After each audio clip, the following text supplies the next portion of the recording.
After Yang, available online now, new film from the A24 production company. It's an adaptation of Alexander Weinstein's short story Saying Goodbye to Yang, and it stars Colin Farrell. It's a philosophical science fiction film, very thoughtful, very serene and quiet. What I would call the thinking man's sci-fi, not the robots shooting lasers at aliens kind. The story takes place in a non-specified future where we meet a family of four.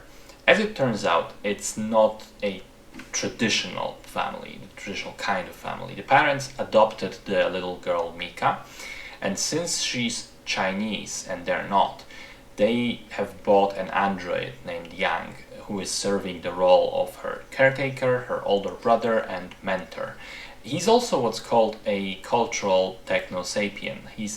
Meaning that he's able to teach the younger kid a lot about her cultural heritage, history of China, traditions and customs. One day though, Yang breaks down, and in desperate attempts to get him fixed at the local workshop, the father, played by Colin Farrell, discovers that Yang has had some sort of weird spyware installed inside of him, which allowed him to record a few seconds of his experiences every day. Curious to see what the android deemed worth saving, he begins to sift through those recorded memories. So as I said, the film is very thoughtful, quiet, serene, kind of tender and soft in the best sense of the words. There is very little direct outside conflict and negative emotions. Most of the conflict is in fact internal, as the movie explores the question: what is worth remembering in life? What is worth doing in life? What really matters? What makes us human? With the android, that of course veers slightly into the Blade Runner territory. Where does the machine end and the human begin? But I think what the movie does quite brilliantly is it extends those questions onto the character of the father as well.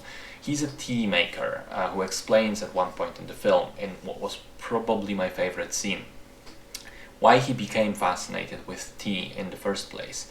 Because of a curiosity, a never-ending search to find something elusive, the best blends, the best taste.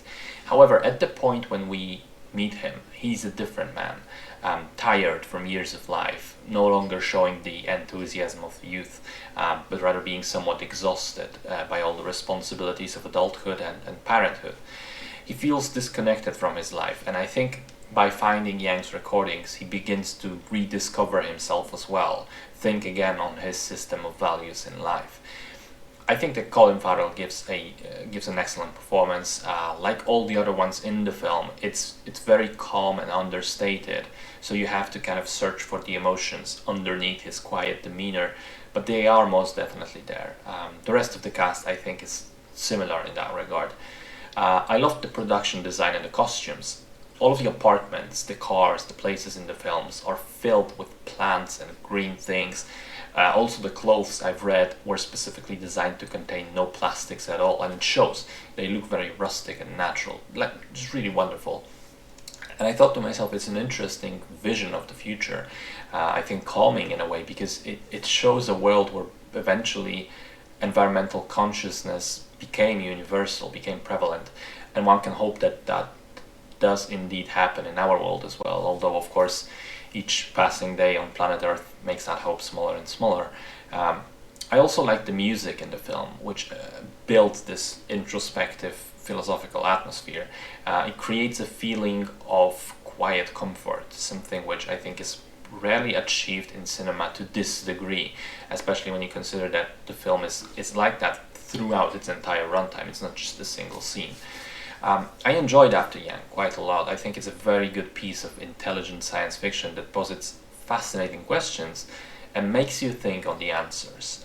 I think it would be particularly interesting to people who are already parents, but even though I'm not, I thought it was still a well-spent hour and a half.